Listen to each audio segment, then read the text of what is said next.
So what was that, Gi? I thought I heard. We are live. Yeah, you did. But hang on 1 second. Okay, we're live. Welcome to the Inane Dragon After Party. Who is here, of course, with us? We also have the Lavender Lady, the Faithless South, or Evans, as you guys know, and we've got the Dragon himself, and of course Snarky, and Rise to Raise, and Squirtsford just joined us, and Staggerson Jags, and the immortal Godless Iwan is also here. Immortal. So just popped into my head, man. He's not immortal. And we're talking about He's Twitter jail. Immoral. Yeah, right. Yeah. Neo, you're making a straw man of a straw man. He's also literally. He's also, we've just found out, the inane father. Yes, I'm Inane Dragon's father somehow, but not really. Neil has a time machine. So I do have a question for Faithless South real quick that I was going to ask. Okay, so I see that you have a Yeti. I see that your picture is much more clear. Are we starting a channel? Yes, we are. Yay! Excellent. Is it already there, or so what now? Do you already have it up where we can sub, or? So yeah, if you'll check my chat, I don't have any videos up, and I'm not exactly sure how it all works yet, but I have 3 subscribers, people in the group, so not quite sure how that happened, but I forget. Am I one of them? I think I am. I think so. So yeah, my thing is that whenever somebody comes into one of my streams or something like that, I make sure I look for them in the side chat and subscribe to them no matter what, because you never know when you're going to find the next Shannon Q, who has 1,000 subscribers and then makes a video. To be fair with Shannon Q, we got to see a lot of her on streams and in Paulogia videos prior to her launch. Yeah, yes. Shannon Q is omnipresent. So I'm surprised she hasn't shown up in chat just because we mentioned her name. I know. That was a joke on Twitter for a long while because of how true it was. Looks like the Shane guy. What if you mention her name, she just shows up? She would find every chat that ever mentioned her name. Yes. I'm not sure if that's impressive or scary. Scary and impressive. She was making You're forgetting the conjugation of the two. Okay, so it's scarily impressive. Got it. Yes. There got you it. go. Get it. Got it. Good. So what's your channel? Impressively scary? It is Faithless Southerner, but for some reason it's not coming up whenever you search it. Okay. I'm not sure if that's because I don't have any videos or what's going on. Very likely. Very likely. Yeah, and but if you find me in a chat somewhere and you click on it, it'll take you to the channel, and I think that's how other people got subscribed to me. If you'd be so kind as to say something in the chat, I could subscribe to you. Oh, hold on. I'm making demands. That's me now. That's what Matt's all about. Very rude of you. Yes. Is that what happens whenever you get married? You became bossy? Snarky, can you back this up here? Is that... Oh, definitely. Congratulations, by the way. I haven't actually talked to y'all since you got hitched, so... Thank you. Very happy for y'all. Beautiful pictures and such. I appreciate that. We both do, of course. I speak for us now. Yes. we are now Mrs. and Mr. Snarky. Yes. All right. So you went about this the right way. Dude. You have decent gear, a nice mic. I had shit audio because I couldn't even figure out a drop down for like 2 months. I'm pretty anal about things, so that's going to be the biggest problem with producing videos. So I think my rate of producing content is going to be really slow. I'm going to shoot originally for like 2 videos a month. I hope to get up to 1 a week, but like Staggerson went through with me on all kinds of stuff to buy and get myself ready, and I did. And then I couldn't figure out how to use Audacity, and so my audio was awful. And I was so mad. And I went out and bought a Yeti. And you're like, this doesn't sound any different. Hey guys, it still sounds awful. What's going on? One thing I can tell you, if you make a video, don't post it for at least 24 to 48 hours after you finish it. Because then you'll be sober and you'll watch that shit and you'll realize, did I just post me cursing at my innocent cat? Yes, I did. That's basically my channel. I can't do that. When I'm sober, I hate all of my videos, but for some bizarre fucking reason, people like what I make. That's why I erased all my shit except for the videos that I put up, music videos like 6, 7 years old. All the other shit I got rid of because I watched it while I was sober. Never do that. Never watch your own content sober. Got it. I make a habit of not watching my own content, period. I hate the sound of my recorded voice. I hate it sounds painful to me. Yeah. We're neurologically inclined to hate our own voices anyway. Yeah, like I said, it sounds nasal to me. I don't know. When we talk, it's kind of muffled, and when we actually hear it, it's somebody's got to ground you. That's yeah. I think Pikachu. I think your mic is not grounded. I think it's Rise. It could be Rise. It is mine. It is mine. I don't have very good headphones. Okay, it's gone now. Yeah. Yeah, it depends on just the right angle of my cord. Right, so there's damage inside of your cord is what it is. That's what I was about to say, yes. If that cord is detachable from your headset, for example, replace that cord and you should fix it permanently. Until the cord breaks again.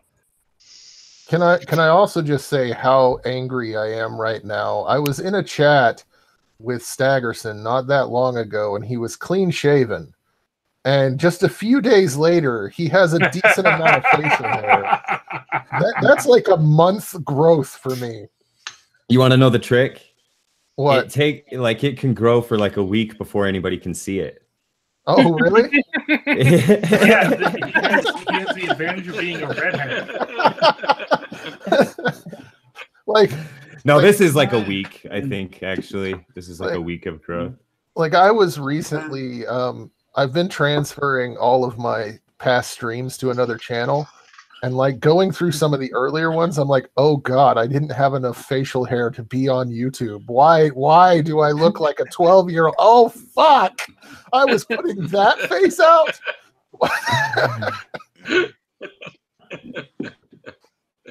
Shaved and I'm getting kind of scruffy too, like I was talking to you guys earlier on your stream.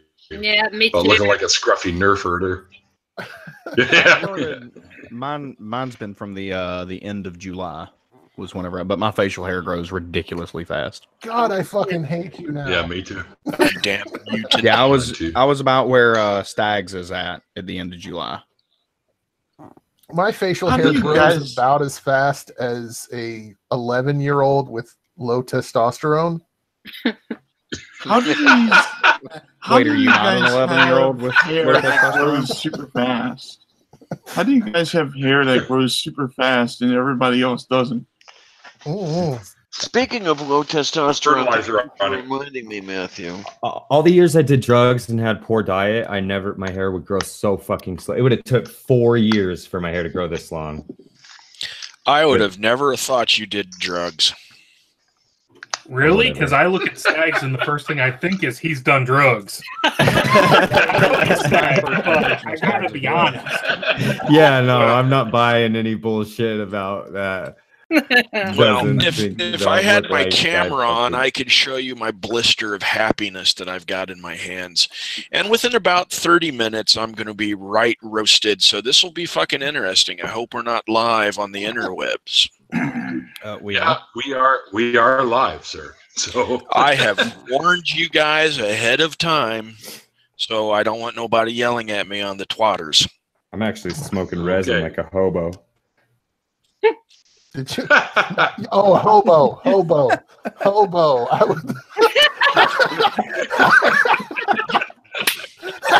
was like, that doesn't make any sense. Yes, it does. It actually makes sense. When I used to skip school when I was a kid, we would have to either walk 45 minutes to get anywhere reasonably civilized, or we could go over to the train tracks and jump the train at risk of losing a limb. And we would hit the cars, and there would be hobos in the cars. Oh, smoking dope. Yeah, but not homos. Yeah, not homos. That's what I don't know. You I mean, they said, might have been. Oh, you said homos. No, I said I'm sorry. No. He said homo. I thought he said homo. Hey, dude. I swear to Don't God, go that far. I was saying hobos. I didn't say. Did I say homos? No, he thought that's what I said. Oh, because Yeah. SJ asked me if I was gay. Dude, Yeah, I saw that. You just got out trolled. Dude, you just got owned. She just fucking ruled. I had to bow. It was like I pissed myself. I really did. No, I was crying. I honestly think that she's not aware that the Bible forbids any form of sexual intercourse other than missionary position. Yeah. How boring is that shit? Like, really? And if you go all in, you're supposed to wear a bag with a hole cut in it while you're doing it. Well, because see, like, that's the thing with sodomy. Sodomy is anything outside of the man in the dominant on top position. While wearing a bag. Yeah, while wearing a bag. And in accordance to like the laws, like in Texas, because it was illegal in Texas to engage in any kind of sodomy. But the definition of sodomy was any kind of sex that did not result in procreation. Which is why they the Bible written by incels? Yes. Yes. Which That is is a factually also correct why statement. Texas. Since Mrs. Snarky brought it up, I have to admit before we go any further that I am an uncaught felon, because in my state it is a crime to commit the act of intercourse, sex, in anything other than the missionary position, and also I'm pretty sure the lights have to be off. That's on the fucking books. You know you're live on the internet now, right? Yes, I'm aware. Is it still a And law if in Virginia wants to Texas? figure out who I am and charge me for fucking my wife or my mistress or some other people, Is it still then a law? they can try. Don't admit. Allegedly. Is it still a law in Texas that all sex toys have to be sold as massagers? I believe so. I'll have to ask my friend. Yes, you could not sell something under the name of vibrator or dildo. There's oh my god, my state's more regressive than Texas. You can't even call them a massager. They're not personal massagers in Virginia. In Virginia, they are adult novelty toys, which are not for adult use. Yeah, they are just for looking at. That's typically the moniker that they sell them under in Texas as well, as adult novelty toys. It's just a joke. You're allowed to put batteries in it. You're allowed to twist the knob to get it vibrating and set it on a desk and look at it and laugh. But the minute that fucking thing touches flesh while it's vibrating, you're a felon. Oh, so insane. Right. But what if you're just using it for like like as a teenage boy, like if it fits, you're fucking it. So I mean, like we have Wait a minute. Okay, sorry about that. I had to let out my dogs. So I had something that needed to, I think possibly needed to be addressed. Stags, you were talking in the side chat earlier about some of the issues that you were having with the anti-SJW. Yeah. So what was going on? Do you want to talk about that a little bit? Well, the big thing on my mind is like, and it's my own fault for avoiding these channels and only listening to one side in the first place. But if you just go watch a few of H Bomber Guy's videos, or Innuendo Studios makes some really good videos. He's got like a playbook of the alt-right.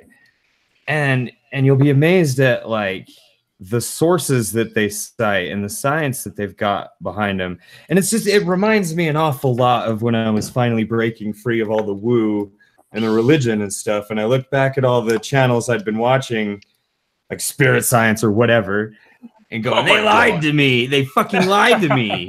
Yeah. They fucking lied to me. And now I'm looking at some black guy going, he's a fucking lied to me. Yeah. You know what I mean? Like, oh yeah, I do. but I stopped following a lot of those, the worst of them, a long time ago. I stopped following Andy Worski before he ever had JF Worski around. As soon as him and Chris tried to sell me a detox, I was like, clack, bye. And then all that other stuff started happening. And I unsubscribed from Sargon about the 5th time he couldn't bother to try to pronounce somebody's name right when he was reading the fucking thing.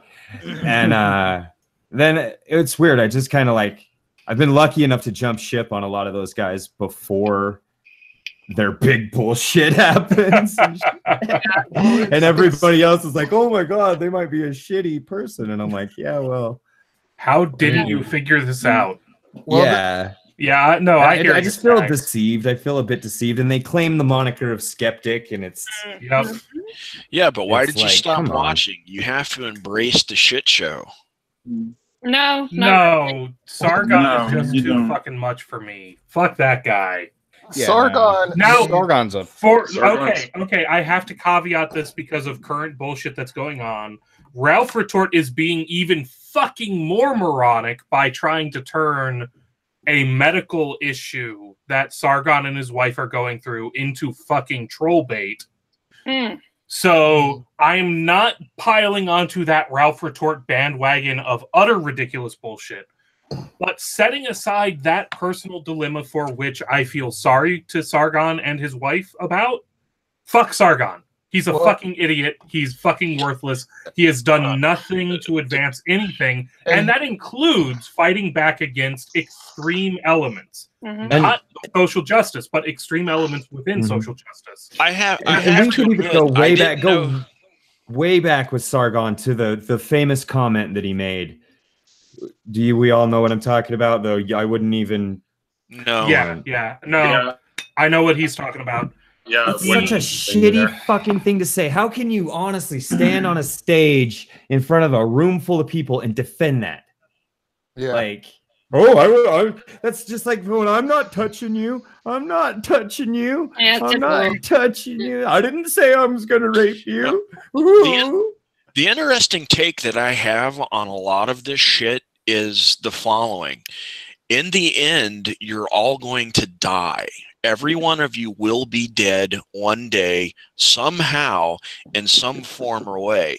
I'll probably be dead a lot quicker than a lot of you guys will, and maybe, just maybe, you'll get hit by a bus tomorrow morning. So, that said, I didn't know who the fuck Sargon was until he had his MythCon bullshit with Richard Carrier. Can I just say something about that? The Sargon Carrier debate was the absolute best thing that could happen for SJW channels. Yes. Ever. Agreed. It was. Because he was the exact thing that he was saying he was fighting against. Exactly. And he always is in his debates.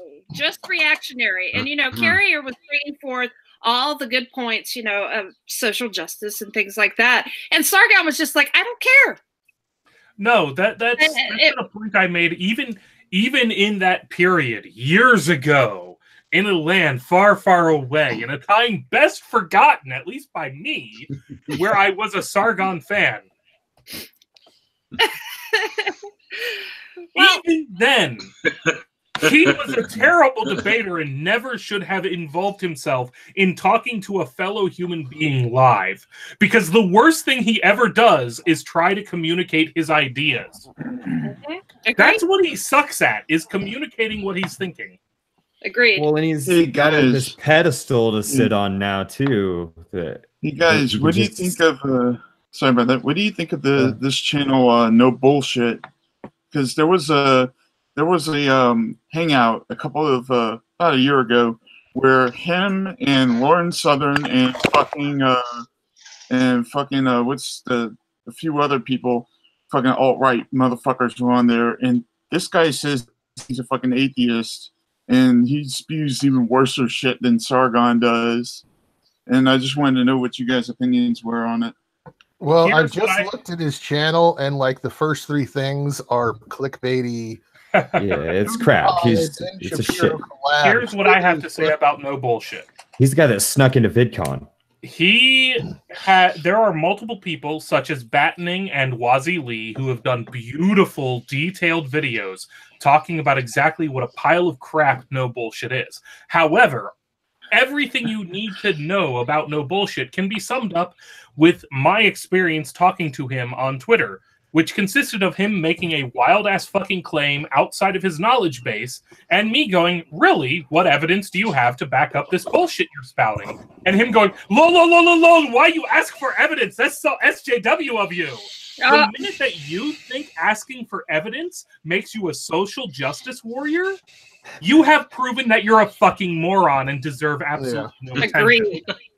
Can you prove that? Get out of here. Sorry. Get out of here, Si. That requires evidence. And he rejects evidence by definition, by virtue of the fact that when I asked for evidence, he said you aren't allowed to ask for evidence. So you can never prove anything. You can never demonstrate anything. No bullshit is a fucking scam artist who is looking for an audience. He will believe anything. He will buy anything. He will sell anything that he thinks will get him attention and fame. Well, and that brings up a good point in that a lot of the anti-SJW channels, even Sargon is saying he's going to lighten up on stuff. And it's because the money's no longer there. Mm-hmm. It was a trend. It was what was popular at the time. I'll be incredibly blunt. Sorry, Snarky, you finish. Oh, I was just going to say one thing that really confuses me about not all of, but the majority of the anti-SJW people is they have the same narrative as shit you would see on PragerU, and they seem to back up policies that are evangelical right. So it's really confusing to me that atheists would support ideas that are also held by the evangelical right. It just really baffles me. And it always has. It's like how Logic and several others pointed out that when Armored Skeptic started going into this shit, he started buying into religious right sources. Yes. That made assertions without evidence, and he just bought it hook, line, and sinker. Yeah, that's what I'm thinking about. Where I was going to go with it is anti-social. So there are elements of social justice that go too fucking far. Like the idea that you need a separate dorm for black people because black people shouldn't live with white people. That was something that a small subsegment of social justice warriors were pushing for. Yeah. Oh, yeah. And that's insane, and it deserves to be called out. I agree. Unfortunately, for people who want to call out that kind of insanity and that kind of fringe element within social justice, by virtue of siding with the anti-SJW side of things, they helped elect. And in some ways, I feel like before this happened, I had already gotten out of it enough that I want to believe I could claim indemnity from this, but maybe not. That's for somebody else to decide. But in some ways, people who were pulling this bullshit, people who were defending, people who were making the anti-SJW argument, helped get Trump elected. Yes. Yeah. You look at Armored Skeptic and you look at Shu, and as much as I hate Armored Skeptic these days, I don't want to pick on them, but they make Armored Skeptic and Shu make perfect examples of this bullshit. Yes. Regardless of how much it's a case of they just don't know any better, or they're ignorant, or they're stupid, they were central to this bullshit. Yes. Whereby, by taking the anti-SJWs are bad rhetoric, they supported, to such an extreme, they supported this notion of, look at these people and their multi-gender nonsense, to the point that they helped get Trump elected. Yep. Yeah, Exactly. well, last week I think it was. And Trump's such a fucking joke. He's so horrible. Yeah. Last week, Inane, I think it was both Shu and Armored Skeptic were talking about on Twitter, how if they had known that Trump was actually going to be this bad, they wouldn't have said, oh, don't worry about him. But here's the answer. Maybe you should have paid a fucking attention and listened to the people that were going to be affected by the things that Trump was promoting. So to a limited extent, I can understand where the people...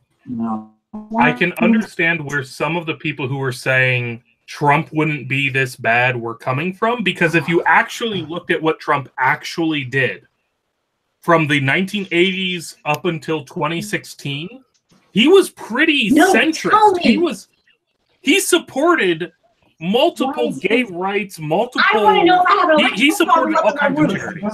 It was weird. It was crazy. What's going on, Pikachu? I muted him so that that sounds like something. Get in on that.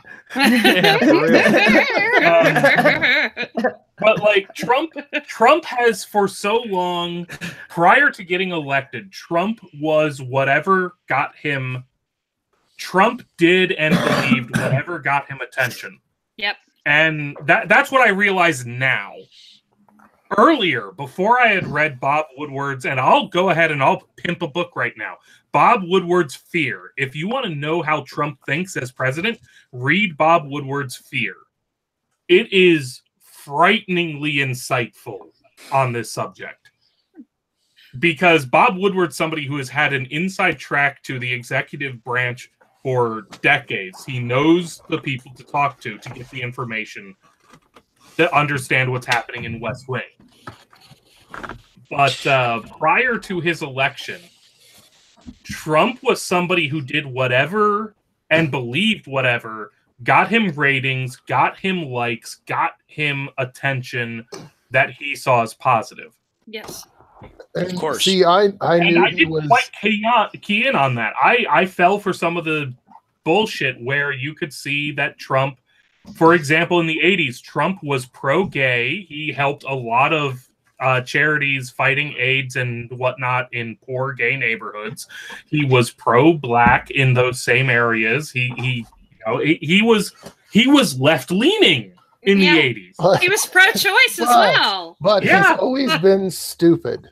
Yes. He's always been stupid, and he's always been a narcissist, which is the more dangerous aspect. One story that I can think of that points out exactly how stupid Trump is I don't know how many of you have watched professional wrestling in the past, but a long time.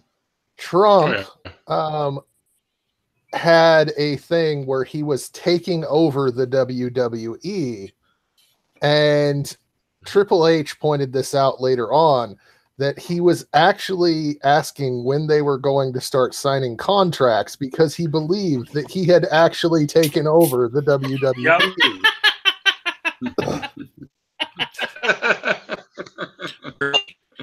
This shit happens. I leave the country and this shit happens. And I know Hulk Hogan kind of has a bad name now, but he has talked about how prior to WrestleMania 3, or was it WrestleMania? I think it might have been WrestleMania 1.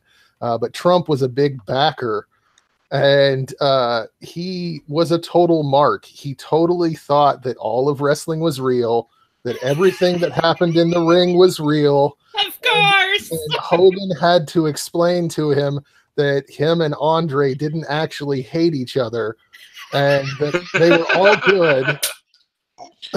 Wait, what? Yes. I'm dying. I'm dying. I didn't know that, but that's totally unsurprising. I'm laughing because think about this, though. You're the elite. You know what I mean? You're like, we have this idea of the elite that they're totally out of touch and they don't know how much toilet paper costs. Well, maybe this is an example of that. Like, he actually thinks there's gladiators here to entertain him. Yes, that wrestling is real. Yeah. Totally not. Come on, I mean, it's real. You can watch it, and everything that you see them do is absolutely real.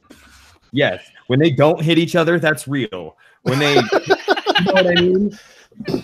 Yes. It's very real. They do those flips off the thing and land very safely on each other. It's very real. They really go in there and try very hard not to hurt each other. Then they really go out. Then they really go out and have dinner together. Yeah, as rivals. And they're really big, strong, athletic men that can. I'm so confused now. Those things. You guys. It's a real. Yeah, sorry about that. if you didn't realize this, okay, so Faithless Southerner, our current president believes that professional wrestling is real. Wait, it's not real? No. Yes, you are from the South. Okay, that's sorry. what I was going to add. I mean, hey, look, I understand the whole fucking Santa Claus not being real, but god damn it, when Hulk Hogan hit Andre the Giant with that chair in his forehead, that motherfucker, he got hit with a chair. Do you know how? Believe it or not, I wanted to say, I wanted to say I'm sorry for the little issue that happened. You're fine. Just had a $40 vapor thing that I bought, and it got taken away from by my family member, person I live with, which is getting me angry. Oh, that's okay. I just muted deal you, with so it. we didn't hear anything. Thank you. But so yes, professional wrestling is choreographed. It hurts. No, I refuse to believe it. Okay, believe it or not, when I was 25, I don't believe in Jesus, but I swear to God, wrestling's real. Believe it or not. I mean, when I was 25, when I was 25, I trained for a weekend to become a professional wrestler. Awesome. Should have stayed away. There are things in professional wrestling that hurt way more than you would think. Like just running against the ropes, that hurts like hell. I thought you were going to talk about the anal penetration. But yes, that's what I was going to ask about, the butt sex. At the same time, like things that look like they hurt, like getting hit with a chair, that doesn't hurt at all. I don't know. I've been hit with a chair. It's the type of chair that they use. It's the way they hit it too. Yes, I'm currently agnostic on whether or not professional wrestling is real or not. Oh, he's turning Steve McRae on us. Fucking McRae, drop him, kick his ass. Well, actually, I'm going to say this. I don't believe it is, because there was one point where Donald Trump did show that he kicked one of the wrestlers' ass, but the wrestler was like way stronger than him and could have out of him. Don't make me and Pikachu. And let me just say, Donald Trump. I don't want to drink it all tonight. Donald Trump is the worst person that ever took a Stone Cold Stunner. He took it like a fucking weird ass. Like he stood straight up even during the whole stunner and then like fell over. And it's like, you're a moron. Yeah, he's not a good actor. That was real. Which is sad because his acting ability is why he got elected. Look, wasn't he in Home Alone? I seen it with my own eyes. At whatever it is besides rapping as clowns. If you're doing the same thing that ICP is doing and they're doing it better than you, do something else. Yeah. What's wrong with ICP? Nothing. They're fantastic wrestlers. That's my point. Yes, they're decent wrestlers. They wrestle. Wrestling, they'd be okay. Yeah, if they stuck with wrestling, maybe. They have Juggalo Championship Wrestling, but it's not called Championship. Yeah, they actually changed it to it's now something else, but it's still owned by the Insane Clown Posse. What are we doing here, Neil? What are we doing? I feel like you and I are the odd people out. Well, if you don't like ICP, you are kind of odd. I don't like wrestling, actually. I have no problem with ICP. I just have no idea what or why or where this conversation. Our president believes wrestling's real. Okay, look, there's a bigger problem, though, folks. I want to say something. This is way off topic, but we all know what this thing is, right? It's a fidget cube, okay? Yes. Mm-hmm. We know what it's for. It's for neurotic people like me that need something to fucking relax about, right? And check this out, though. This is fucked up. These 5, that right there, that's not square. Those are not set out in square pattern. Oh, that's fucked up. And you can tell by if you put one straight up and down, the other one's not fucking horizontal. Oh, that's bullshit. That's bothering me on this side of the screen. I was about to reach into Yeah, there was something I wanted to say about the people, about the atheists who don't really go after religion. And I remember seeing a video where a creationist cat was responding to Armored Skeptic and showing that Armored Skeptic did not really go after religion at all, to where he should have. And like, it's like these people, like, they'll go after religion, face up, but they won't go after religion politically. And like, people like CC will say, no, we know that there is we know that religion is political. We know that it has political roots and has this and this and this. It's going to try to do this. And fucking Armored Skeptic won't do anything. Yeah, but as an easy example, even if you accept the argument that Trump, and I believe this, is a bullshit Christian. He believes in whatever he believes in, and for the most part, he plays to the audience when it comes to religion. Oh, yeah. Okay, fine. That would allow, in principle, an atheist to go, I don't care that he's religious because he's bullshit about it. However, he appoints people like fucking Betsy DeVos as Secretary of Education, who is a fucking lunatic who believes that we should be bringing intelligent design back into the classroom. Yep.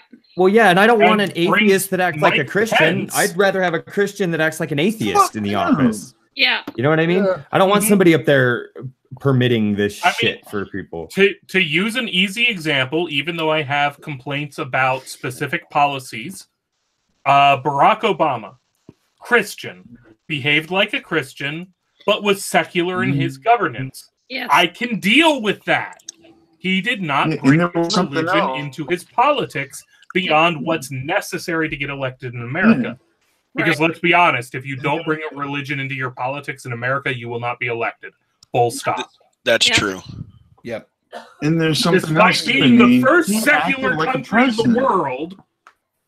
Yeah. I'm sorry, Pikachu. That triggers me so much about America. He acted like a president, though. He literally acted like a president, Obama. Yes. And he still acts like a president. He acts like he still is the president right now, and Trump acts like he's not.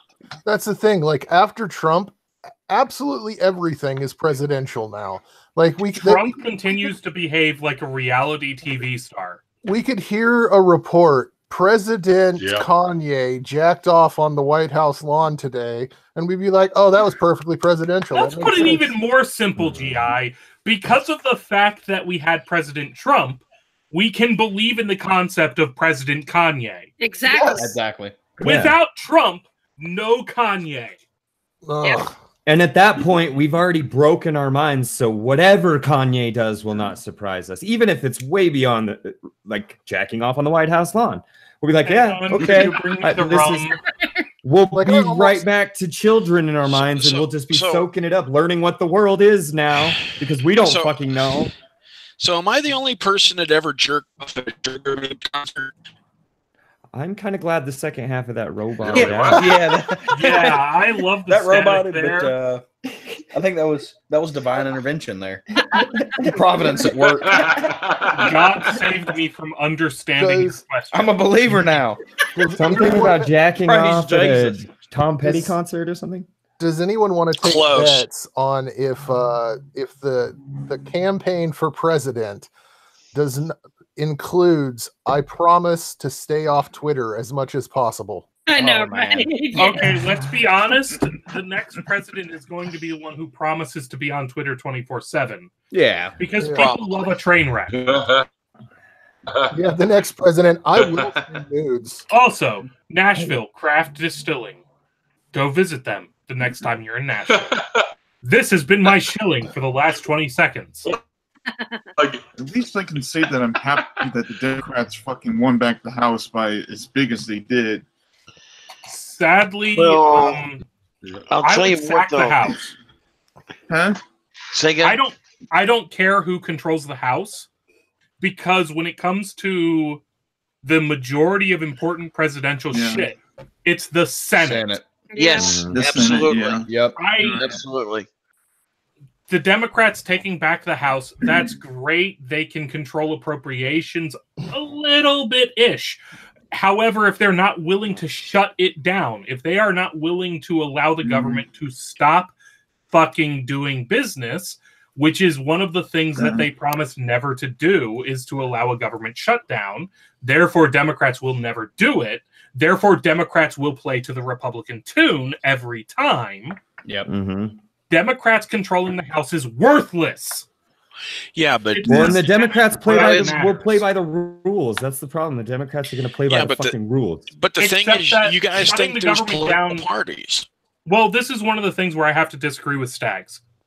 The Congress shutting the government down is playing by the rules. That's actually intentional. Oh yeah. I didn't mean specifically in regards to that. But okay, fair enough. Fair enough. In general, the Democrats tend to break the rules less, and the Republicans don't give a fuck. Agreed. And they blame the Democrats for everything they do, and everybody. It's all right. It's you nuts. and I understand each other better now, Stags. That was a case of I was talking about how when you control Congress, you have to be willing to shut down the government over principle. If you control nothing but the House of Representatives, you must, as a political organization, the Democrats right now, to control government, must be willing to allow the government to shut down. Yep. I think they have to, on principle. Unfortunately, they won't do it. Yep. I think what we will have, because the House does have the ability to subpoena and the ability to demand documents, that we will see Trump's tax returns. But what good is that going to do if nobody can do anything about it, or if anybody does something about it, nobody will pay attention to it? Well, Trump told me I wasn't smart enough to know what his tax returns is done do, so I ain't even cared about learning about them. So no, I appreciate what GI is saying better, but there's a more fundamental problem. Unless it doesn't matter if the House says we want to see Trump's tax returns, if the Senate won't impeach. Yep. And they won't. You need the Senate to do anything Yes, against the executive branch. Yeah. And that is why, if I had to have a forced choice, have the House, have the Senate, I would want to have the Senate, not only for Senate trying impeachment, but court appointments. And this is what we've been all about over the last 2 years. Not just court appointments, appointments in general. Yes, absolutely. For example, this bullshit where Trump is trying to replace Sessions with Whitaker so as to shut down investigations into himself. Yeah. He's trying to shut down Mueller by appointing Whitaker to replace Sessions because he thinks that Sessions did the legal thing. There was a movie. Thanks, Sessions. He's from my county, by the way. The problem here is that we weren't. The Democrats were not going to win the Senate. There wasn't a chance. No. Understood. No. And here's the problem with the Senate, because the Senate is the most arcane system that we have, where California gets 2 senators and Iowa gets 2 senators. But that's the whole point. It's meant to be that way, but it's ridiculous because it's not, though. But it is, because you have 2 people in Iowa with, say, 2 million population holding the same power as 2 people in California. Right, which is why we have. So the problem might be with distribution of power between the 2 houses, but the whole point is that we have 2 houses. We have representatives, which addresses the fact that that California, with its particular interests, gets a voice in the House of Representatives. Not anymore. And yes, you're right. You're right, because we have the problem that we kind of fixed the number of representatives. Exactly. And therefore, that kind of broke the House of Representatives to some extent. I'll agree to that. I will concede that point, that was lost a little bit. Yep. But I also feel that the point of the Senate was lost when we went to direct elections of senators, rather than the legislative bodies of the states picking senators. And I agree with that as well. We had a very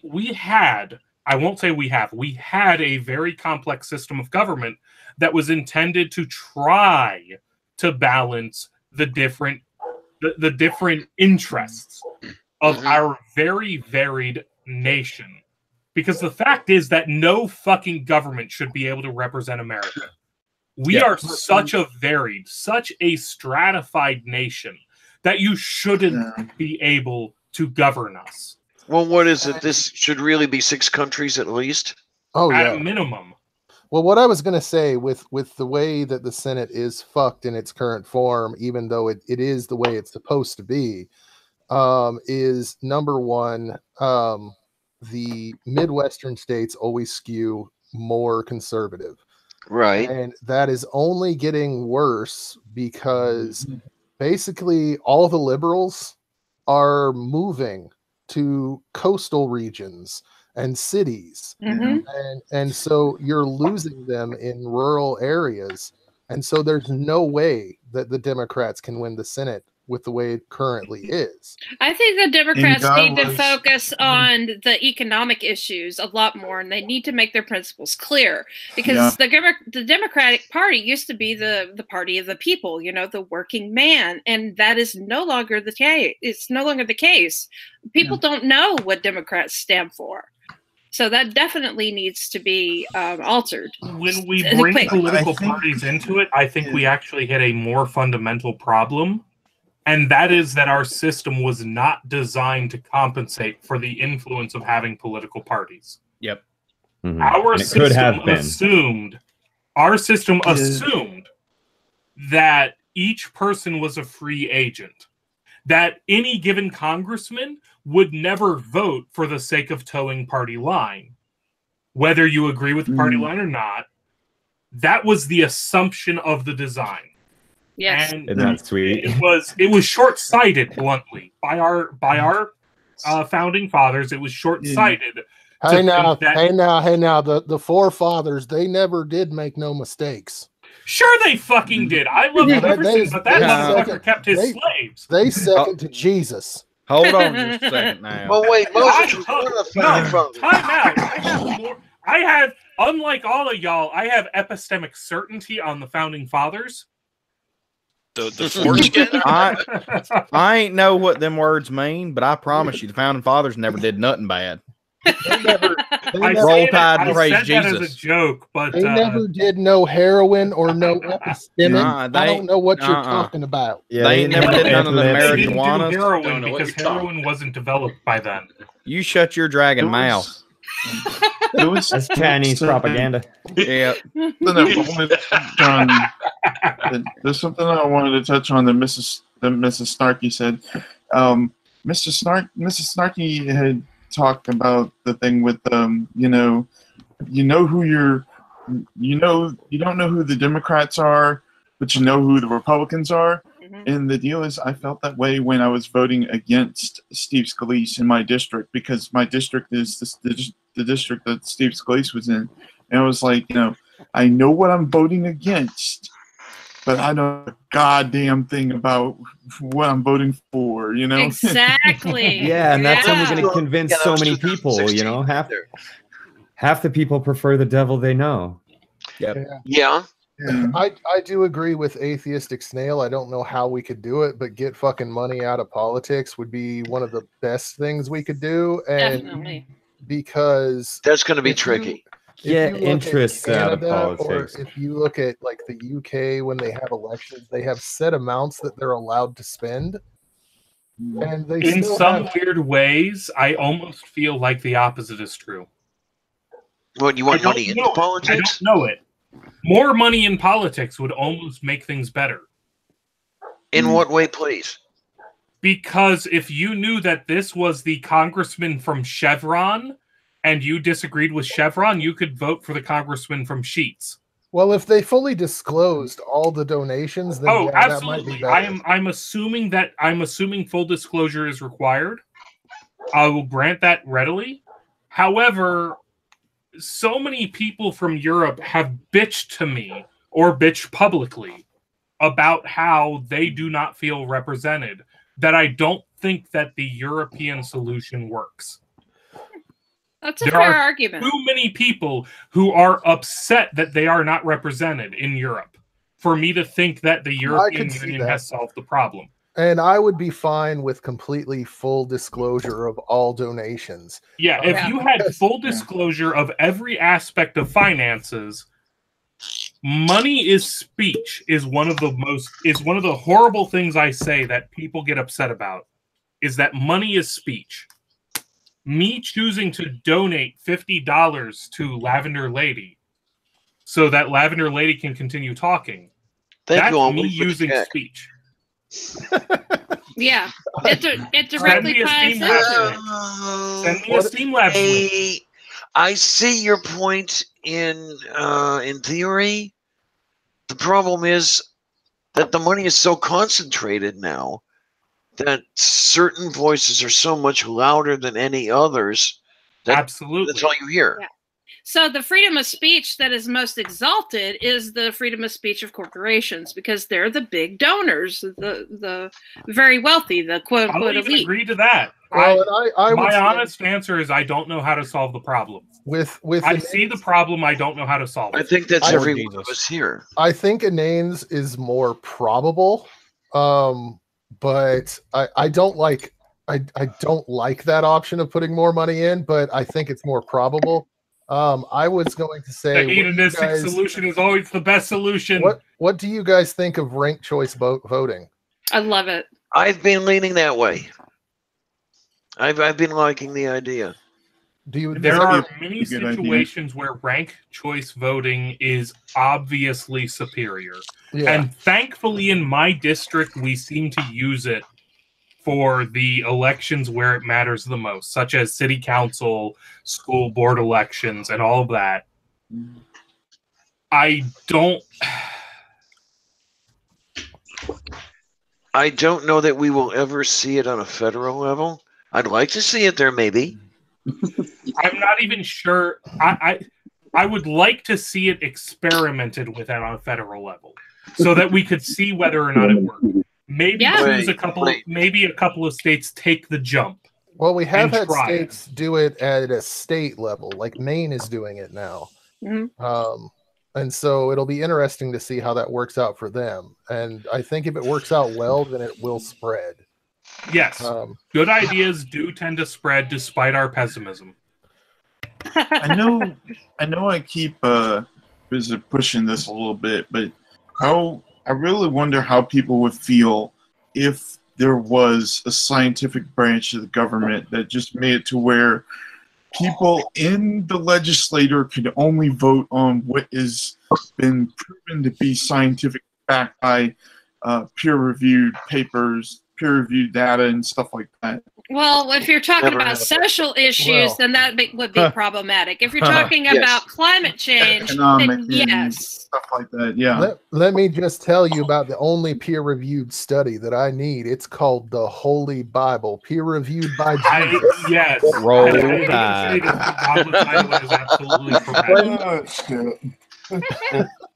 The problem is ultimately that you cannot. So ironically, you'd actually hurt science. You would hurt the intelligent position if you insisted that you either vote yay or nay on a scientific proposition. Because if you said you have two choices, your guard or science. No, 9 times out of 10 Americans will choose your guard. Well, one thing too that I see that's problematic is if you politicize the science, then you have a skewed science. Yep. And we don't want that. There's already enough bias that we have to battle with when it comes to these issues. Not only that, but bad science could be used to exert influence over good people. Yeah. Easily. You can see that. If it's science, you have run into a huge problem. Do I take it, though, Pikachu, that you're assuming that science is going to remain good and honorable through all of this? Well, what I'm saying is if that's the case, you're kind of short-sighted because it won't happen. But Yeah, it's an interesting idea, though. It's an interesting thought experiment. Yeah. I mean, the one I wonder about often is when I've looked at what the Tea Party Republicans did in the latter days of the Obama administration, i.e., Merrick Garland, or what Kentucky did with Kim Davis. We have a system where you can get away with certain things if you are at a position where no one, you're accountable to no one. Yeah. Where no one has punitive power over you. Now, is there a way to remedy that? Is there any way that we could do something about that? That's been one of the biggest things on my mind these last, say, 3 years. Yeah, me too. And I honestly think that is where Pikachu is trying to come from. He can correct me if I'm wrong. He got me thinking about that again. He reminded me of it just by what he's saying. I'm not one to normally go against the media, but I do have an issue with how the media promotes certain things. Yes. They will have someone on to talk about climate change, and then they'll have Joe Bumpkin from Sloughball, Tennessee. Okay, be honest. Be honest, GI. They'll have Staggerson. There you go. They'll have Emmett. Sorry, they'll have Emmett. They'll have Emmett. And they promote them as if they're both just as logical. They're not. Just as rational. Look, right. GI, look, I go to the beach every year, and I ain't seen no ocean rise. Now, I mean, there's tides, but that climate change crap, that ain't true. I mean, Orange Beach ain't underwater. So you don't see polar bears swimming? No, they ain't no damn polar bears in Alabama. If God wanted to change the temperature, he'd turn the goddamn heat up, and y'all wouldn't be sitting around arguing over whether it's happening or not. You'd be roasting your goddamn britches. Look, I leave my door open for 5 minutes a day to let my AC get out and cool the planet. Y'all just need to hold on. Here. I even forget what I was going to say. Orange Beach, you might not notice the rise, but Orange Beach is now actually orange due to the climate change. No, that's because President Trump, he's a little orange too, and so they've started dyeing the beach to be more like the president. Look, don't be stupid. The climate been changing forever. It goes up, it goes down. During Noah's flood, you can't explain that. Climate goes up, climate goes down. You can't explain that. Tide comes in, tide goes out. Tide comes out. The tide comes in, the tide goes Why out. did I hear that as God comes in, God goes out? You can't Oh my God, but that's an even better thing. Okay, skeptical Southerner, that's another thing. Why are experts going on fucking programs with people like Tucker Carlson and Bill O'Reilly, where the person that screams the loudest is going to be the winner of that discussion? Right.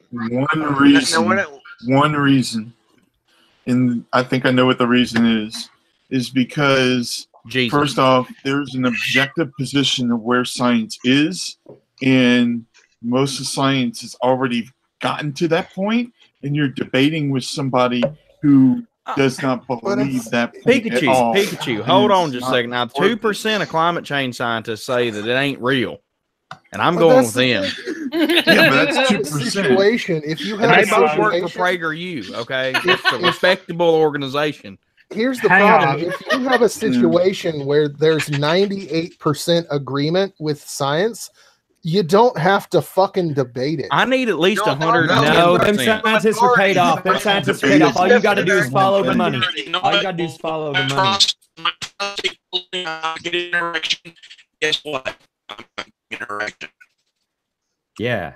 Whatever you said. Look, I would like to take a second to disclaim that this is for anybody that's watching. I'm not nearly this idiotic most of the time. So I have been parroting. I've been on a couple streams with you and know what you're like. Yeah. So anybody that's just watching this stream may think, "Who is this guy and why did they let him in?"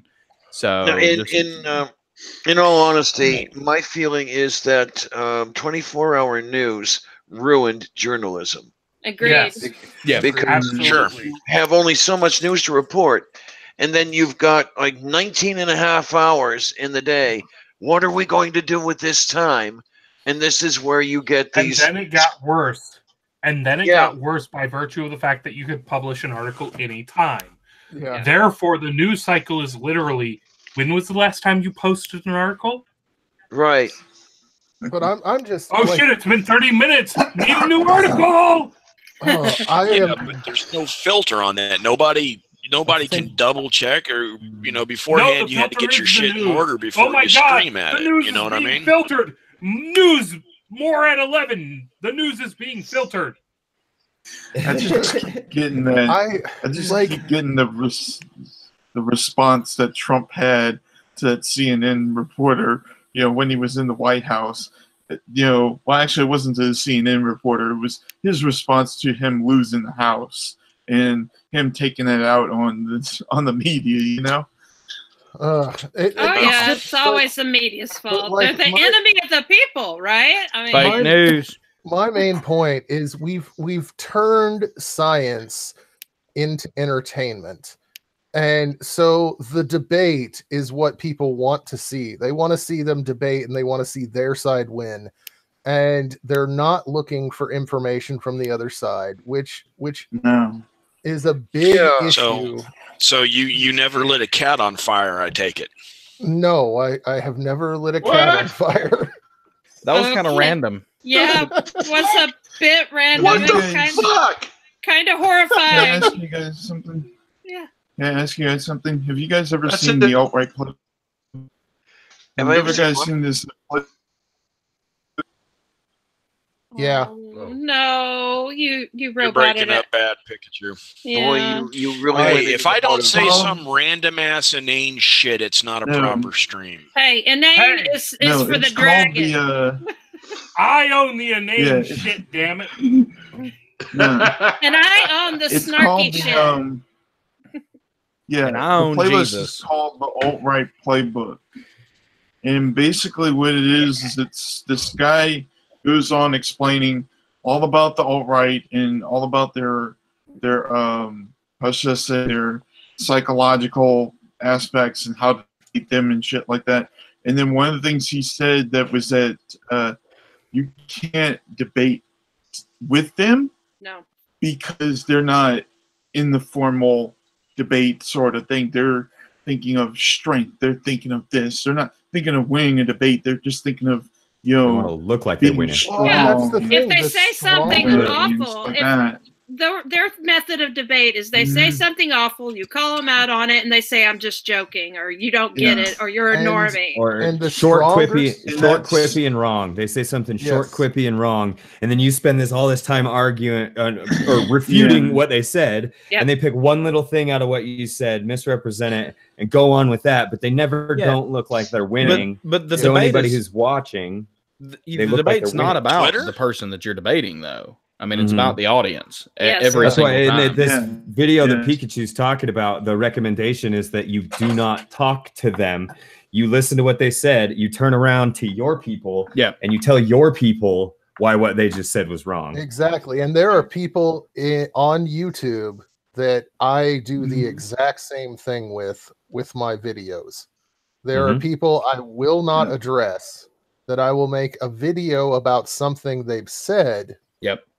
But I will not address them because all they want is for me to address them, and then they go off on a tangent and looks like they've won with their people. It's ridiculous, and that's my problem with a lot of debates: is the louder person wins. It's chess pigeon. It's a chess pigeon. Yeah, pretty much. And even when you don't have two. Even when you don't have two people screaming at each other, very often it's I'm going to present my point. The opponent says I'm going to present my point, and neither of them are talking to each other. They are simply saying their own points. You might as well not have a debate. You might as well just have. I mean, think of, as much as I hate to say this, think of things like Christopher Hitchens debating whoever. Hitchens was a fine orator, but he rarely engaged his opponents. He had his line, and that was it. And the thing that we have to remember about the Hitchens debate circuit, and I say this without it's not it to insult Hitchens. Besides the fact that he was selling books, he was doing it to sell books. There you are. Yeah. And he admitted that. Yes. I mean, it was a book tour. It was a book tour for sure. Let's look up to Hitchens for his eloquence, absolutely. his integrity, and well, you know, for how much he did have, the integrity that he did have, which is more than a lot of people, and for his ability to get his message across. But now, one debate I do dearly love, in which Mr. Hitchens participated, was when he and Stephen Fry took on John Aniakan and Ann Whitcomb. Oh, that was wonderful. The IQ squared. That was an actual debate. I did a couple of good ones with Douglas Wilson too. Those are kind of unknown. Those are kind of unknown in the Hitchens circuit because Douglas Wilson. But I have a lot of respect for Douglas Wilson.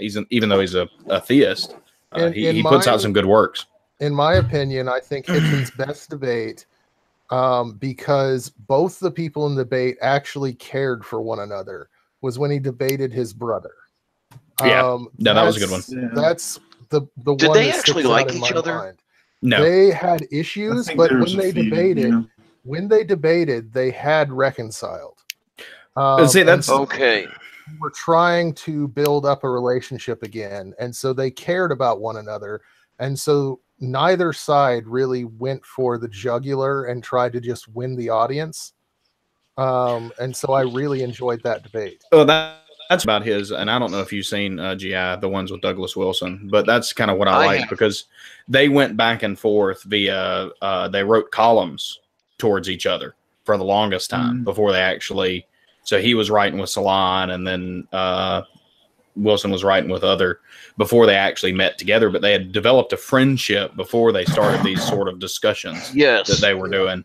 And those you saw a side of Hitchens that you don't get in his more popular debates, where it's like, this guy is my friend, but we disagree on some fundamental issues. And it really let Hitchens' brilliant show through. I mean, the guy was incredibly smart. I hate that the book tour debates actually happened because I felt like it detracted from just how passionate he was about the issues.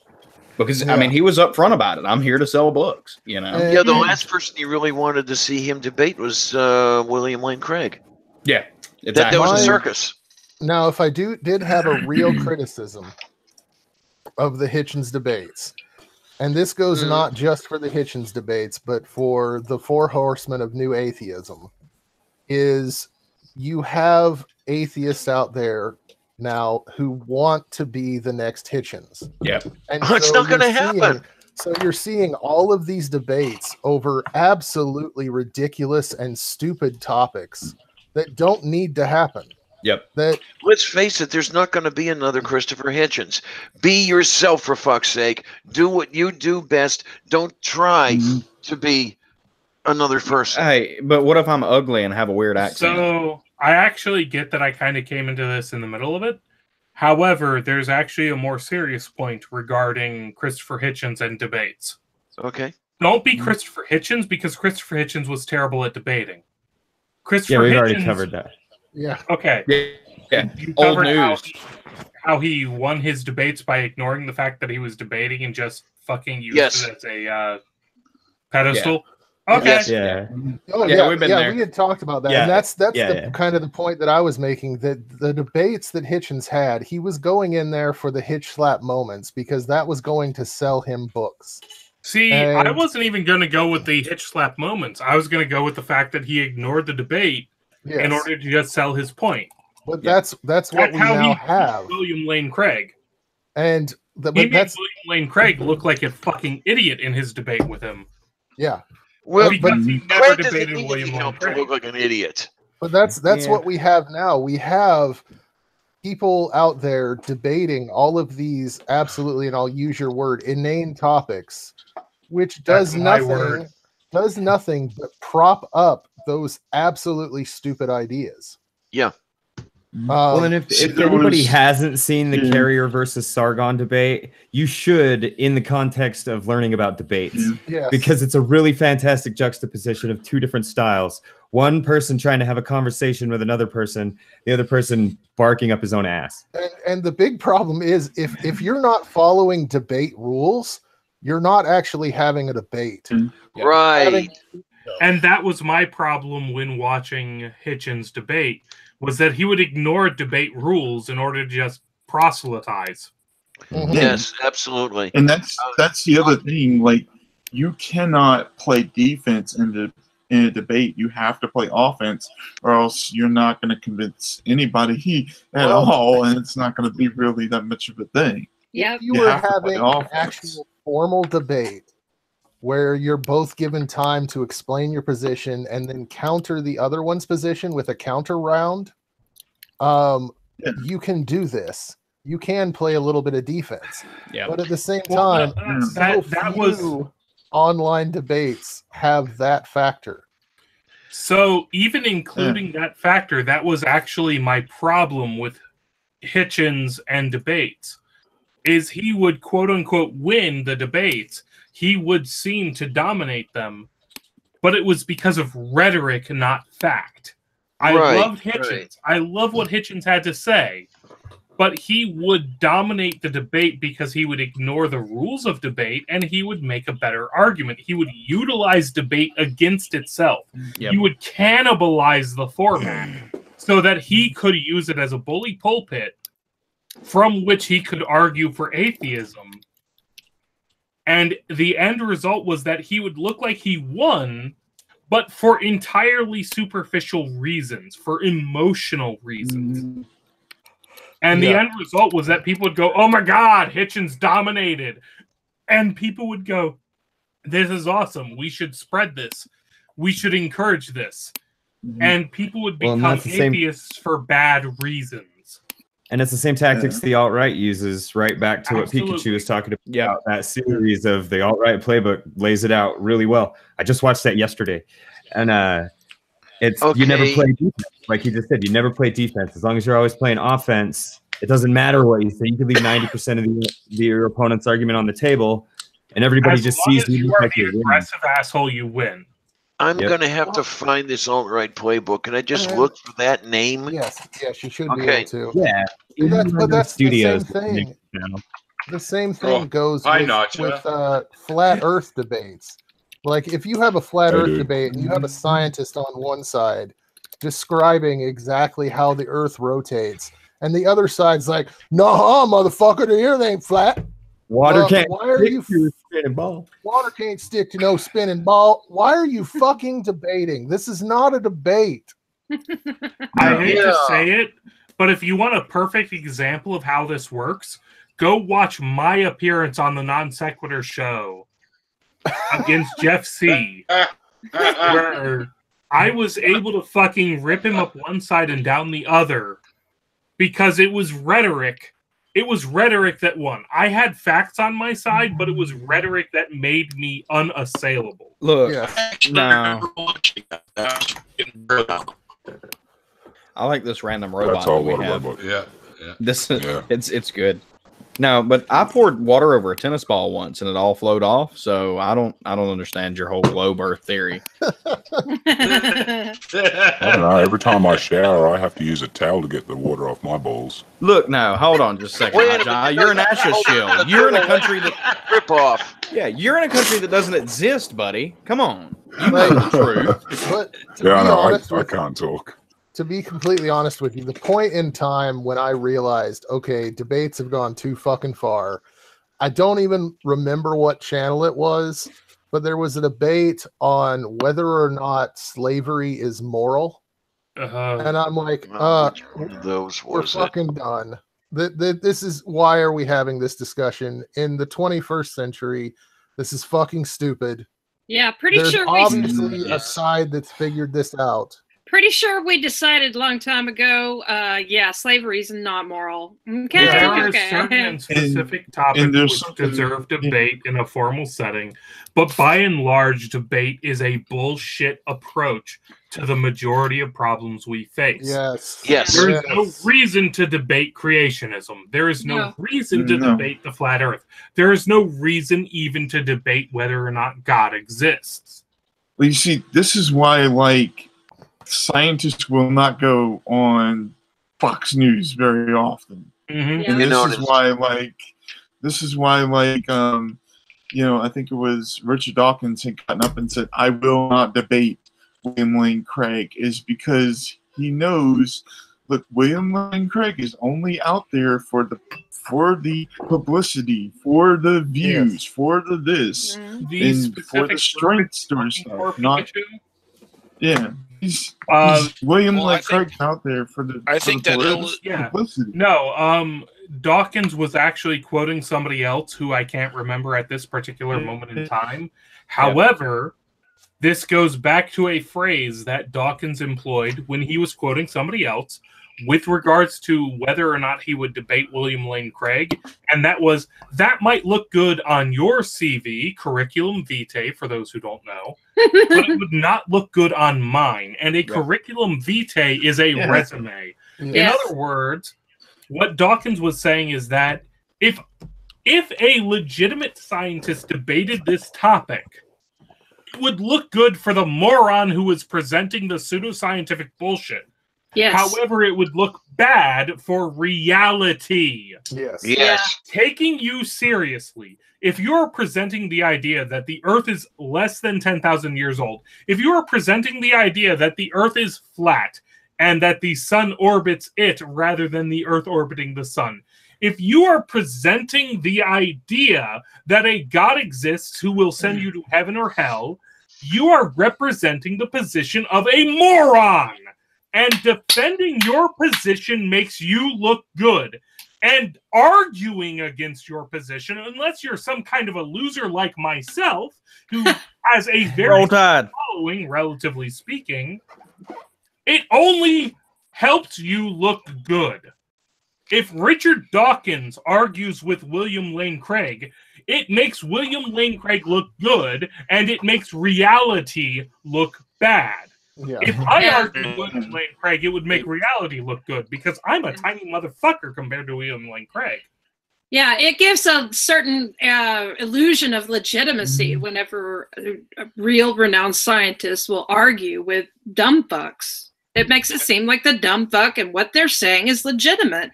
Absolutely. And it's not. Kind of like Kent Hovind to a degree. Yes. Yeah. Neil's waving. Well, that's Neil, what? Hi, Neil. I just wanted to ask. No, it's okay. I just wanted to ask Staggerson.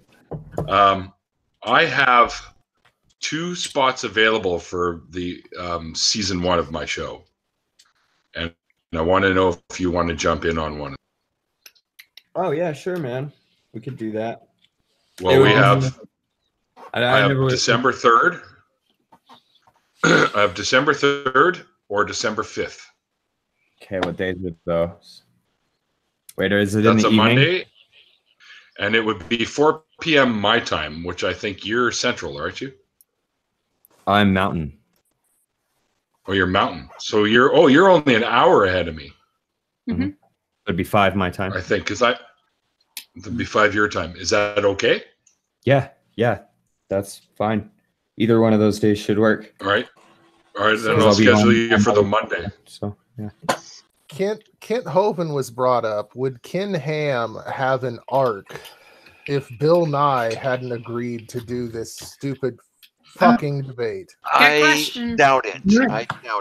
Can I? There was something in that. We're all agreeing, and that's fucking stupid. One at a time. We have to argue against these people sometimes. Argue against it, yes. Yeah. But what Bill Nye did was not argue. He engaged in a debate, and it made them look like they were equal sides. I don't think so. I don't think anybody came away from that.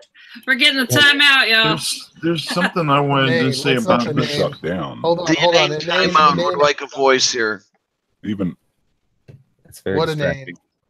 Okay, so as far as goes the concept of, as far as Bill Nye debating with Ken Ham, they're both amateurs in the subject. Let them debate. Okay. I can see that. Yeah. Okay, so there's another point here, though. Are you going to come to that point, Inane, or am I? Because I think I might come to that point. I might not. It's all about the money. Because Ken Ham made a hell of a nice take on that debate in ticket sales. He did, but I want to address that. Okay. Whilst Ken Ham made a bitch ton of money off of it, let's be honest, Ken Ham would find a way to make money regardless. Okay, so let me throw some anecdotal here from somebody that came from a young earth creationist background in the evangelical South. That debate was one of the catalyst points in my deconversion. And the reason is whenever, it all came down to one moment, whenever they were asked the question of what would change your mind. Oh my. Bill Nye famously said, one muscle that, spanned layers, a cat next to, he did his little spill there. And then Ken Ham said nothing. The Bible is obviously that was one of those things. So I think that these conversations are important, but I do agree with Inane on this. It was acceptable because Bill Nye is a science communicator, not a scientist. But at the same time, as it was pointed out in the chat, more to the point. Whether or not Bill Nye was there to provide an alternative perspective, Ken Ham would have been there to perspective. Yeah, because the thing about it is virtue of being there, Bill Nye presented an anchor. Yep. If there had not been somebody willing to debate him, and I'm sorry, Faithless, that I keep talking over you. No, you're fine. But if there had not been somebody, whether it was Bill Nye or somebody else, I know people who watch this debate live looking for truth. I actually have a friend who is very religious, who is deep into this shit. And his escape, his avenue into reasonability, even though it hasn't led him to atheism yet, has been, and I sound hubristic for saying this, and I hate saying this, his avenue into thinking rationally has been myself. And I hate saying that. However, if I hadn't been there to offer the perspective that Bill Nye was something other than a lunatic, he would have written Bill Nye off and bought into Ken Ham. He not only needed Bill Nye, he needed somebody he trusted to anchor Bill Nye. But doesn't that somewhat take away from the first point? Like it was said in the chat, Bill Nye is seen by the public as an authority on science. And so it seems to take away from the initial point that he's not an expert when the authority or when the public kind of do view him as an expert. So from my perspective, I would actually push back on the initial point to some degree to say that these ideas need to be challenged for the sake of the audience. I would say that the large majority of the people would not actually change their mind about things, but I'm living proof that you can go from young earth creationism to some sort of realm of rationalistic thought. And the reason that I was able to do that is because, like Inane said, I stepped out from people that I trusted with debates and conversations and videos and things like that away from my comfort zone. So it's a tricky subject because at one point you grant legitimacy to ridiculous viewpoints, but at the same time you do, whenever a legitimate person engages with somebody that holds one of those ridiculous viewpoints, you might reach some of the audience. And it's a really, I don't know, that's a slippery slope because you don't want to platform somebody and you don't want to put William Lane Craig on the same level as you would Christopher Hitchens or some of the other, like Richard Carrier, say, for instance. His agree with Faithless here. in kind of a selfish way. Like, okay, I think a lot about like people that aren't where I'm at yet. Like they're on the fence maybe. But even when I wasn't really on the fence, I mean, I was always pro science and stuff, but I don't know what I'm trying to say, but what I'm trying to get at is that the debate between Bill Nye and Ken Ham helped me. Yeah. Like I'll watch it again sometimes and be like, yeah, that's right. You know what I mean? Yeah, like, I think it's kind of a nuanced thing. When it depends on who, it depends on what the medium is, it depends on what the topic is. Because if it's absolutely like nutball conspiracy theories, hell to the fuck no, it should not be debated. But when it comes to science, it depends. If you have someone that's knowledgeable in science but not a scientist, kind of like Bill Nye, then yeah, I mean that's a different. So should I get into it with flat earthers on my other channel, on my streaming channel? Are you a scientist? No. Well, fucking have the discussions. If you want to have the discussions, then you should. Especially if you're trying to change minds. At least that's my opinion. But. Matt doesn't agree with me. But... Oh, that hits me because I'm of the opinion that we don't actually choose our beliefs, and so something has to happen in order for you to take on new information. What Faithful Southerner was saying was he had opened himself up to controversial ideas from the other side.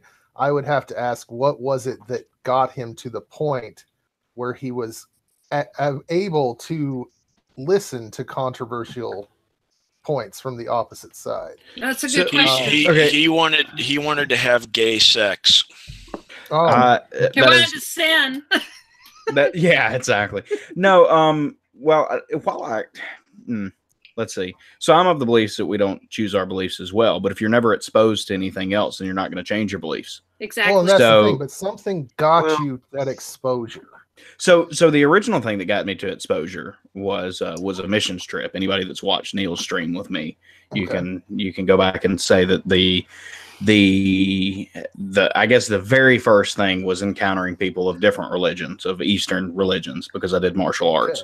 And then the more substantial catalyst was going on a missions trip, being around a large group of Muslims and realizing that my God was going to send them to hell just because they had the misfortune of being born in a different part of the world.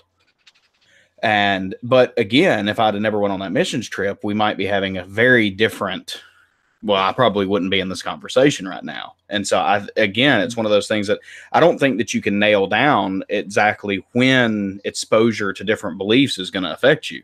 And so that's why I think that that's the thing. It's hard to nail that's why I think that opposing these things like flat Earth, like young Earth creationism, like in the vein of the God debate and things like that is so important, because I know damn well that 12 years ago, I was a young Earth creationist, hardcore evangelical Christian.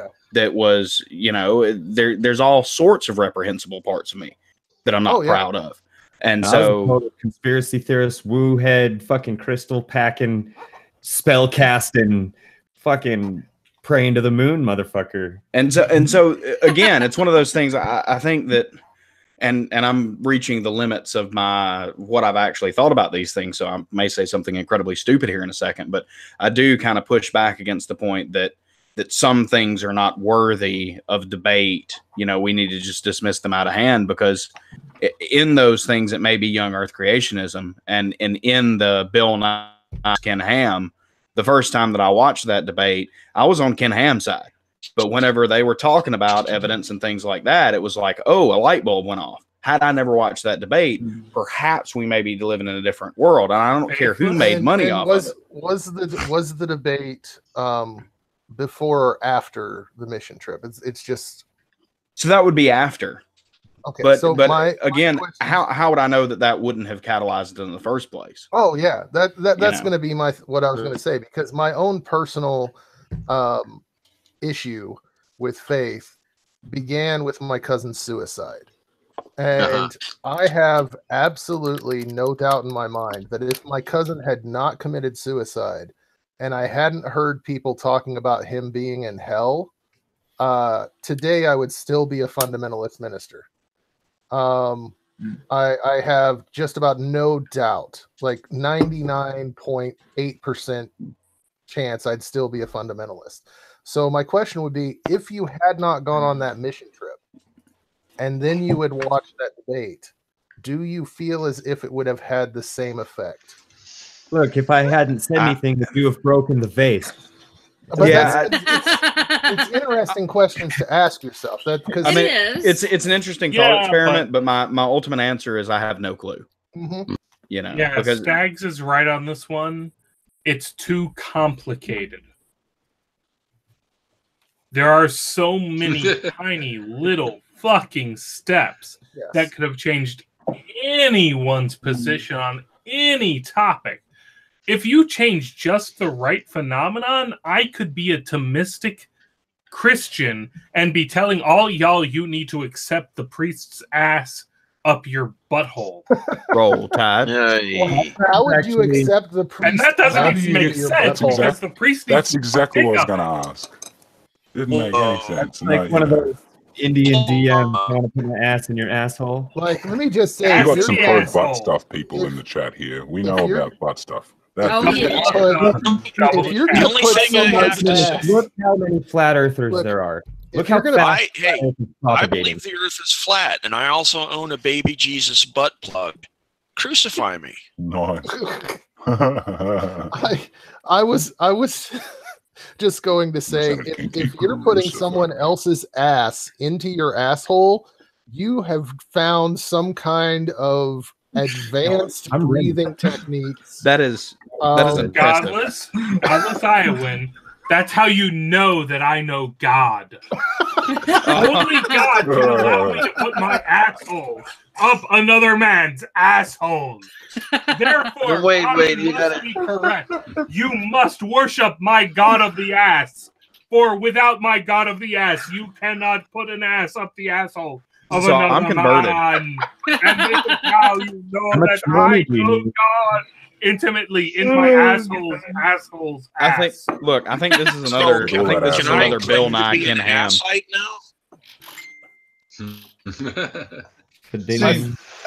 I wanted to ask a question. I wanted to ask a little bit of something too. I'm getting the notice of 2 points that we would normally say is the 5 points of questioning faith or questioning the belief system. And the thing that I'm getting from you, faithless, is number one, questioning the congregation, which would have been, questioning things like Ken Ham and also questioning the people around there, but then also questioning the Bible itself too. That's what I'm kind of picking. I think I'm kind of picking up on.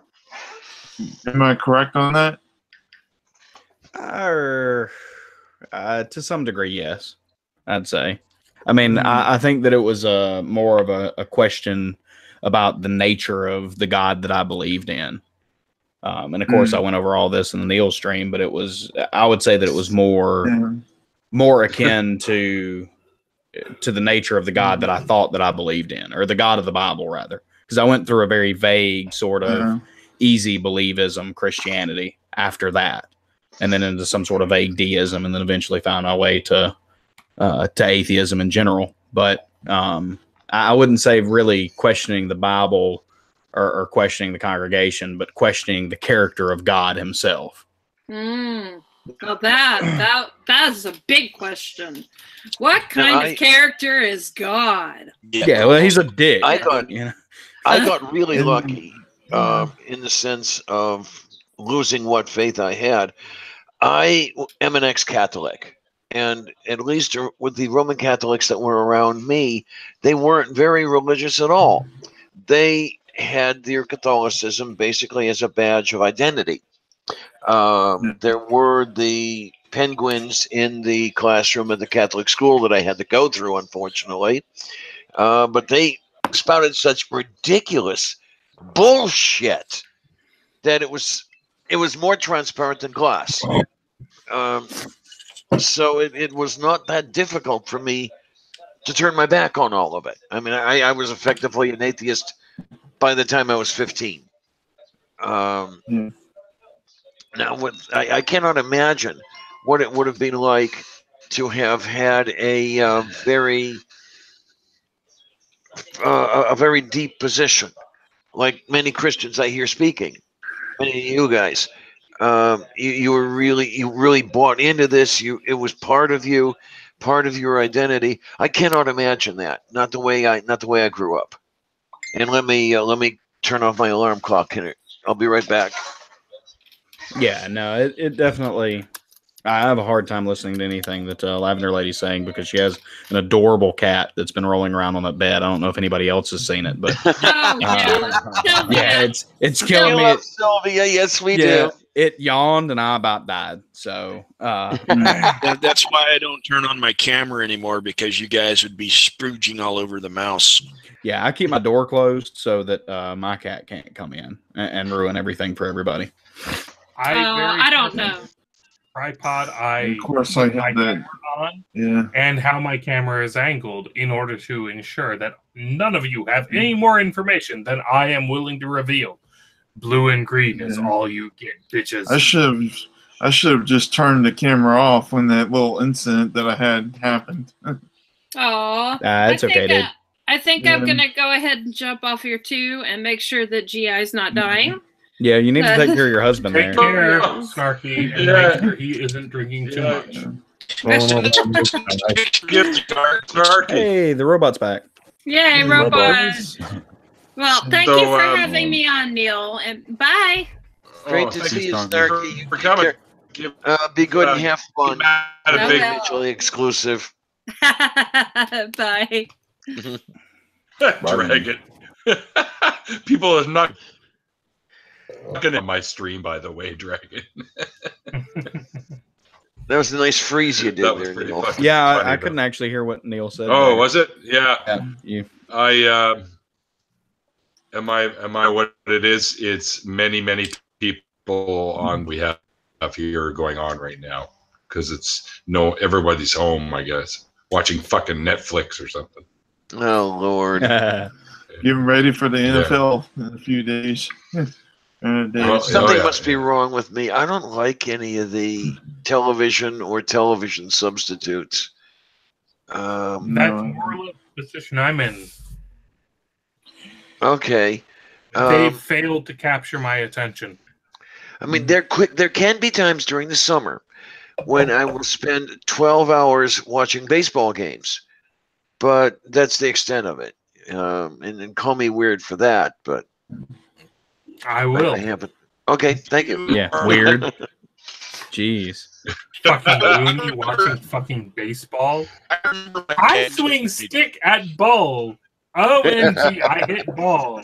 I walk to base now. Football's a little bit better than that. Balls every day. When I was a kid, I wanted to pitch in the worst way, and unfortunately, I did. So, oh man. Hey, can I ask you guys all right, a question? You guys. Yeah, go ahead, and then I got to say something too. So go ahead, Pikachu. There was the other day I ran into somebody who said that atheism is basically they kind of put up the trope atheism is basically a phase. And I wanted to say, like, how angry do you guys get when you guys hear that, somebody saying that atheism is a phase and stuff like that? I don't know if you were watching the thumbnails. It's not my reaction. It's just their way of rationalizing it in their own mind. Yeah. So, Pikachu, based on how extremely so many different people responded, it should already be obvious that the entire point of the question is to fucking trigger people. However, the answer is I can drink every goddamn drink they put in front of me and still be an atheist. So fuck them. I can drink all of the booze in the world and remain an atheist. I don't care what they say or what they do or what their argument is. I can drink it and remain an atheist. Therefore, their entire argument is invalid. Yeah. Well, the thing about it is, no, and this is the way that I approach the question, and I may be totally off base here, is but say, absolutely, it is a phase. And if you present reasonable evidence to the contrary, then I will no longer be an atheist, and that will have been a phase of my life. Now, please present your evidence, you know, because if we're to be the rational crowd, then we must accept that if a good argument comes along or if evidence comes along, then we would accept it, and then it would be a phase. Just like my Christianity was a phase, but that doesn't devalue. I like what Faithless is saying from a factual perspective. However, from a rhetorical perspective and from a hilarious perspective, because let's be honest, if you're at the point where you're an educated atheist, you've already heard the fucking argument. Yeah. And for better or worse, it may be worse. Maybe all of us are wrong. Maybe every single person here in the chat is incapable of understanding logic and we are all incorrect. However, we all accept the arguments, we all accept the counter arguments, and we all conclude that in the end, God has been disproven. Yeah. So at the end of the day, the argument is, you say God exists, I say beer exists. And beer beats God every time. Yeah, and it's like, they could tell me it's a phase, and it's like, okay, you know, I agree with both what Inane and what Southern were saying. It's just like, okay, what next? Like, hey, you called me. That's such a. Hey, what else? Am I convinced? I'm not convinced. Yeah, I mean, well, and it's a bullshit question in the first place, because like, what in your life isn't a phase? I mean, we're finite beings. I used to love the 9-inch nail. It's a miracle that I have a 9-inch nail tattoo. Well, my thing is with it is that most of these people believe that, oh, it's a phase and you're going to go back to their religion. Yeah, it's one of these. That's where the problem is. Yeah, they're implying that you're immature, that you're. Yeah. Well, that's fine. Demonstrate that.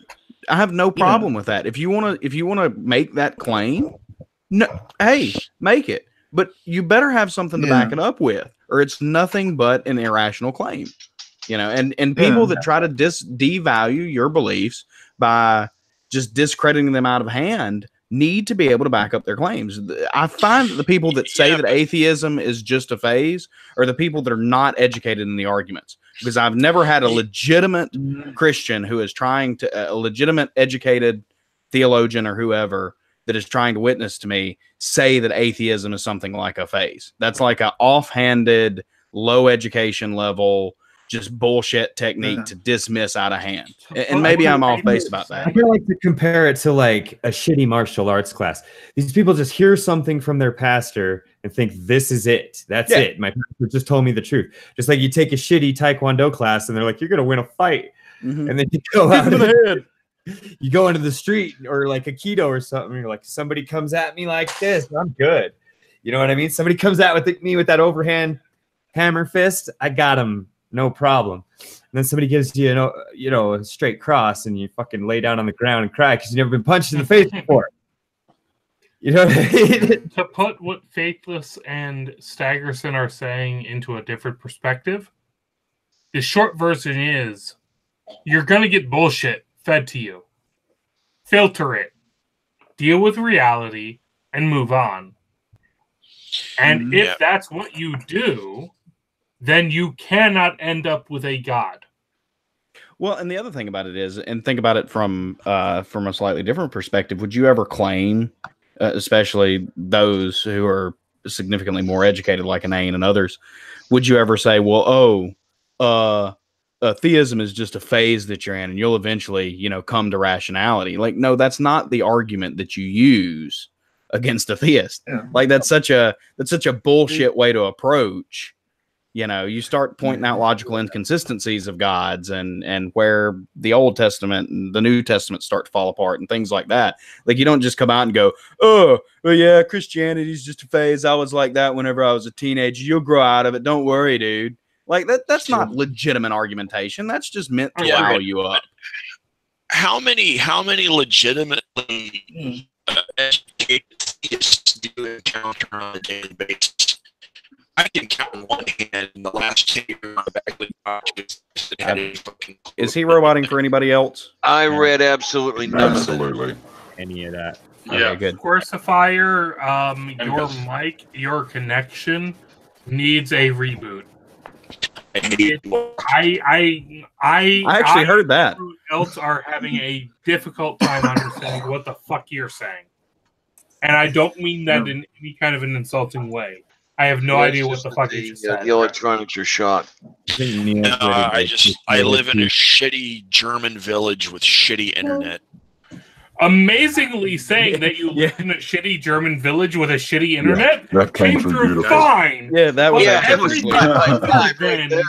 everything other than your explanation of why you suck came through horribly. Wait, okay, so I'm gonna shut up a little bit for a second. Yeah.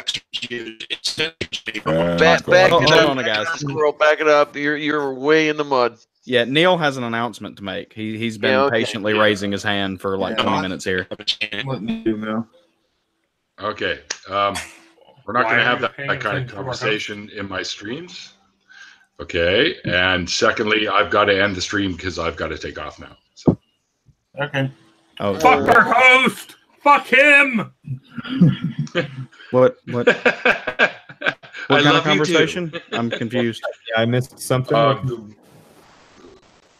I'm talking about the way it was a conversation that happened on another one of my streams that kind of went sideways, and I wasn't too happy about it. So, anyways, I think it was the live stream that I was in, or something like that. It was the last stream. I don't want to discuss that. That's right. But anyways, this one has been fun. I basically just let everyone go nuts. I will be. The next one I will be doing is on Monday with Seek to Reason at 4 p.m. And it's looking at Artemis Brain Sample on Wednesday. And then Luciano Gonzalez on the Saturday. So that should be a lot of fun. And Gray Skeptic Mac, it'll be on Wednesday, November 19th. Godless Engineer 21st. Steve McRae on the 24th. Should be a lot of fun. Then on the Wednesday following that is a blood donation day for me, so I won't be having an interview. But then Staggerson has stepped up, and he's going to jump in on the 3rd of December. And Wednesday, I just landed Red Venture for discussion. And I'll be closing out season 1, because I've decided I'm going to do this by seasons, on December 8th. And I'll be chatting with the guy I was supposed to be doing my first interview with, and that's Don Michaud, and you guys know is another. Yay! That'll be the season ender for season 1, and then I'll fire up season 2, and we'll have some more great guests on here. Almost everyone in here has been a guest on my show, so it's been an amazing first run for me. I've had a lot of fun. And I want to thank everyone for tuning into these and partaking in them, in the after stories or in the after parties. And we've had a lot of fun today. Thanks again to Inane Dragon for being my, as everyone calls it, victim for the day. But we didn't get to make any s'mores with fire breath. Thanks for everyone for watching. And as I always say, remember, guys, it's called faith because it's not.